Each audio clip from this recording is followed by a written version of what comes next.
मेरा नाम है Nitin Verma and I welcome you to my YouTube channel बुक का फैला राइडर। मेरी आज की राइड है बहुत खास क्योंकि मैं फर्स्ट टाइम विंटर्स में राइड कर रहा हूँ और जा रहा हूँ शिमला।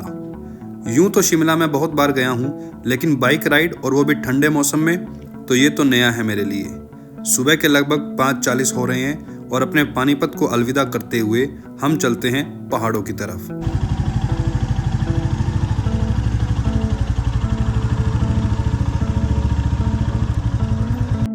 पानीपत की खास बात यह है कि जब मैं राइड पर निकलता हूँ तो मेरे घर से सीधा रास्ता जाता है उत्तराखंड की तरफ। दाएं मुड़ूं तो साउथ इंडिया की तरफ और बाएं मुड़ूं तो हिमाचल की तरफ। And man I love this triangle. तो चलिए शुरू करते हैं आज का ये moto vlog which is dedicated to Shimla.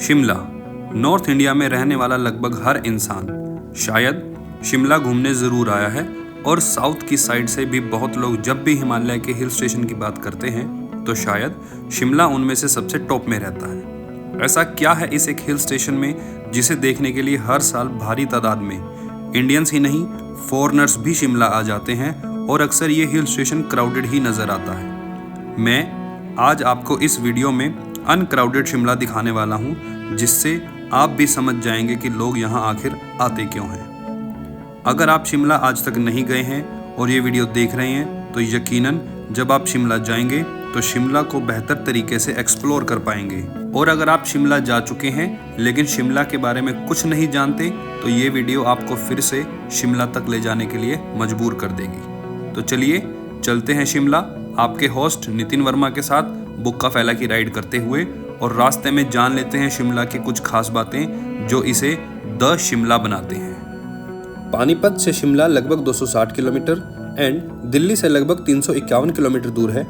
Road condition एकदम सुपर्ब है क्योंकि दिल्ली से पंचकूला तक NH44 पर बने हरियाणा के 4 शानदार शहर Panipat the weaver city, Karnal the bowl of rice, Kurukshetra the land of Bhagavad Gita and Ambala the twin city, इन चारों सिटी को क्रॉस करते हुए हिमाचल में एंट्री करते हैं कालका शिमला एक्सप्रेसवे पर, जो 2 लेन का डुअल कैरिजवे है।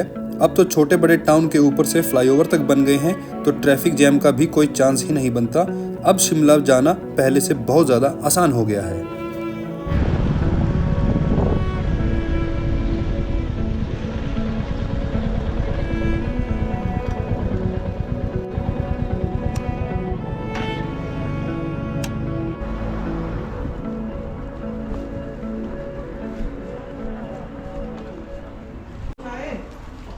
फिर जी एक तो पकोड़े प्याज के पकोड़े मिक्स पकोड़े मिक्स वाले अच्छी, और 2 कॉफ़ी। 2 कॉफी। जब भी हम लोग यहाँ से आते हैं ना, मतलब हिमाचल में जब भी आते हैं, ज़्यादातर हमारा जो ब्रेकफास्ट होता है ना वो ज़्यादातर यहीं होता है सिंह ढाबे पे, और खासकर इसमें सिर्फ होता है पकोड़ा और होती है कॉफ़ी। मिर्ची मिर्ची है। मैं तो हरी वाली खा ली, ये वाली पतली वाली देखो।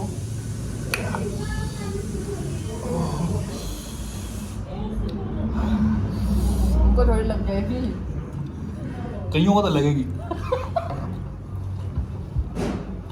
Cut cut cut this video. कितना पिएगी, कितना पिएगी? चावल डाल दूँ? बता तो रही है कितना पिएगी। चावल डाल दूँ क्या?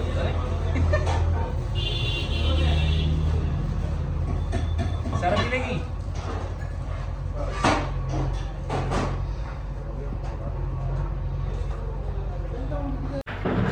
लो जी ब्रेकफास्ट हो गया। अब अगली ब्रेक लगेगी कहाँ? डेस्टिनेशन पे। डेस्टिनेशन यानी कि शिमला। मान्यताओं के अकॉर्डिंग शिमला को यह नाम मिला है एक गॉडेस के नाम से, जो है श्यामला देवी, जिन्हें काली माता का अवतार भी माना जाता है।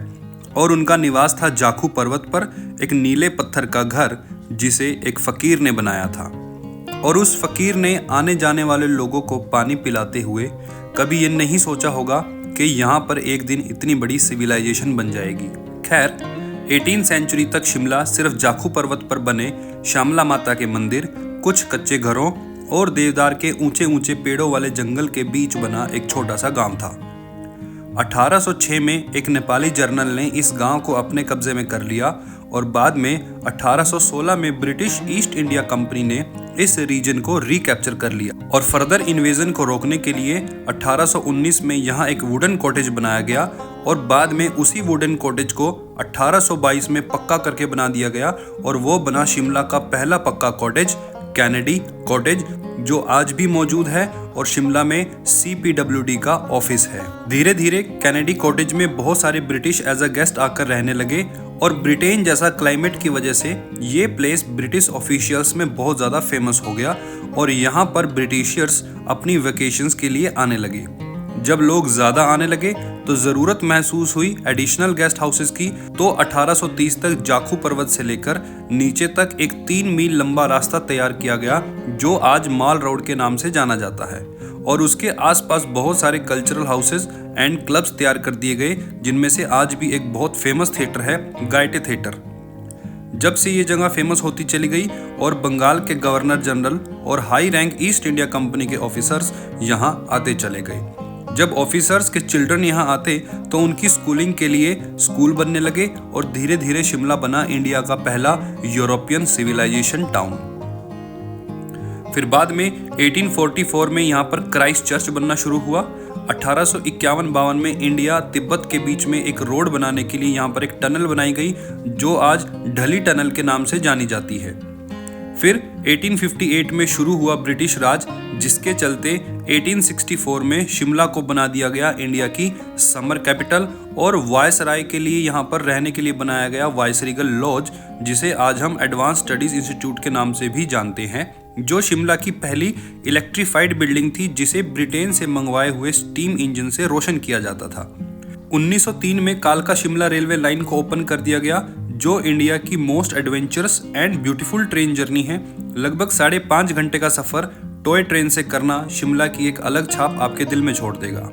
सी लेवल से 7500 फुट की ऊंचाई पर बना हिमाचल प्रदेश का सबसे बड़ा शहर है शिमला, जहां रात में पर्वत भी जगमगाता है। आज भी जब शिमला में आते हैं तो the ridge and the mall road आपको एहसास करवाता है ब्रिटिश सिविलाइजेशन का। यूरोपियन स्टाइल की सड़कें, यूरोपियन आर्किटेक्चर्स की building and no doubt the impossible railway line उस टाइम के अकॉर्डिंग। तो ये सारी जो चीज़ें हैं आज बहुत ज़्यादा मेस्मराइजिंग है शिमला के अंदर, जिसकी वजह से शिमला आज सभी हिल स्टेशन में सबसे ज़्यादा फेमस है। शिमला अपने आने का एहसास बहुत दूर से ही करवा देता है। एक तो मौसम बहुत ठंडा हो जाता है और छोटे छोटे इतने सारे घर आपको देखने को मिलते हैं कि पहाड़ तो दिखाई ही नहीं देता। उसके बाद सबसे बड़ी गेम होती है यहाँ पर होटल ढूंढने की, और होटल ढूंढने के लिए आपको बाय वॉक ही जाना पड़ेगा।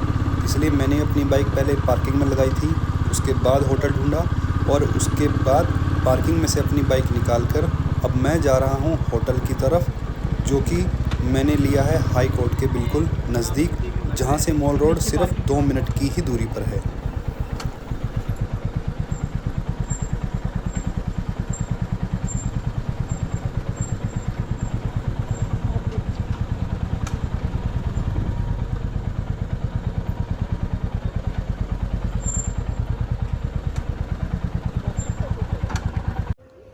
शिमला की सबसे बड़ी समस्या क्या है कि शिमला में जो देखने के जितने भी प्लेसेस है ज़्यादातर वो ऊपर है माल रोड पे और रिज पे, लेकिन आपको जो होटल्स वगैरह हैं वो अगर आप ऊपर भी लेंगे तब भी आपको बाइक पार्किंग नीचे रखनी पड़ेगी अपनी, लेकिन अगर आप नीचे रहते हैं तो वहाँ पर भी बाइक पार्किंग जो है ऑप्शंस काफ़ी ज़्यादा लिमिटेड हो जाते हैं। अब मैं दिखाता हूँ आपको, बड़ा ढूंढ ढांड के थका के मैंने जो रूम लिया है अब मैं वो आपको दिखाने वाला हूँ। तो ये खड़ा है अपना बुक्का फैला, ऐसे ही ओपन है, सबकी बाइक जो है वो वहाँ पर इस तरह से खड़ी हुई है। माल रोड के नज़दीक है, 2 मिनट की वॉक पे ही है, लेकिन ठीक है। ये है होटल का नाम तारा होम्स।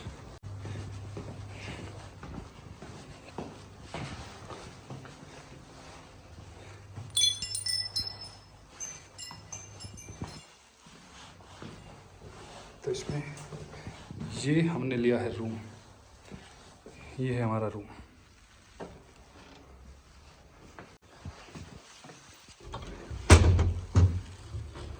यहाँ पर ये एक्स्ट्रा कंबल भी रखा हुआ है। सामान मैंने जो है पहले ही अपना ला के यहाँ पे रख दिया था आपको दिखाने के लिए, वो भी हमारे रखे दोनों हेलमेट। हमने 2 नाइट के लिए लिया है रूम शिमला के साथ साथ हमारे कुछ और भी प्लान्स है कि यहाँ पर हम लोग काफ़ी जगह विजिट करेंगे, जो कि आपको फर्दरली डिफरेंट वीडियोस के अंदर जो है उनके पार्ट्स देखने को मिलेंगे। अपनी एकोमोडेशन फाइनल करके लंच करने के बाद हम घूमने निकल गए थे मशोबरा, जिसका सेपरेट वीडियो आपको चैनल पर मिल जाएगा। और वहाँ से रात में वापसी की तो शिमला कुछ यूँ नज़र आया। एक पूरा जगमगाता हुआ पहाड़ जो पूरे हिंदुस्तान में सिर्फ इसी जगह बसा हुआ है। रात के अंधेरे में इन शानदार टिमटिमाते हुए घरों की रोशनी के आगे सितारे भी फीके पड़ जाते हैं और इनके बीच शान से खड़ा अपनी अलग मौजूदगी दर्ज करवाता ये गिरजाघर दावा करता है कि पूरे शिमला को उभरते हुए मैंने देखा है। मॉल रोड पर झिलमिल करते हुए शॉपिंग सेंटर से गुजरते हुए ऐसा महसूस होता है कि ये यूरोप है। यूरोपियन आर्किटेक्चर की बुलंद आवाज बनकर खड़े गायटी थिएटर की पहली झलक आपको यूरोप में ले जाएगी और कई सवाल उठेंगे मन में कि वो लोग जो यहाँ उस वक्त में रहे होंगे वो कौन रहे होंगे, उनके तौर तरीके क्या रहे होंगे और क्या वो सच में भारत के सीने पर इतनी जख्म करने वाली सोच रखने वाले लोग होंगे जो हमारे देश के ना हो सके। टाइम तो ये इतना पूरा खुला खुला दिख रहा है, यहाँ पे लोग है ही नहीं, ऑफ सीजन है इसलिए।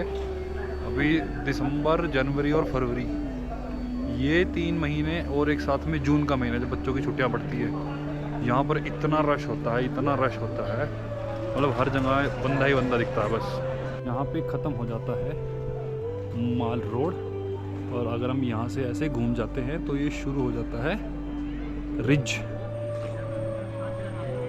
और ये दोनों चीज़ जिस पॉइंट पे ज्वाइन होती है, इस पॉइंट को कहा जाता है स्कैंडल पॉइंट। अब हम लोग आ गए रिज पे। रिज पर बड़ी शान से लहराता ये तिरंगा आपको हकीकत में ले आता है और बताता है भारत की ज़मीन भारतीयों की ही रहेगी और हर आने वाले का स्वागत दिल खोल कर करेगी। रिज पर बिल्कुल सामने बना मंच और चौड़ा मैदान यहाँ के स्टेट फंक्शंस एंड सेरेमनी के लिए यूज़ किया जाता है।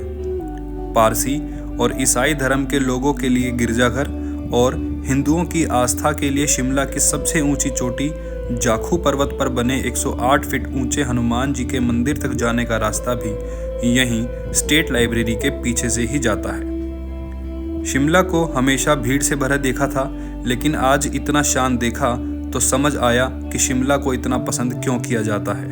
और जो लोग सीज़न के टाइम यानी स्नोफॉल के लिए दिसंबर और जनवरी में आते हैं, वो कभी ऑफ सीज़न में भी आए तो शिमला की असली खूबसूरती देख पाएं। आज के वीडियो में इतना ही।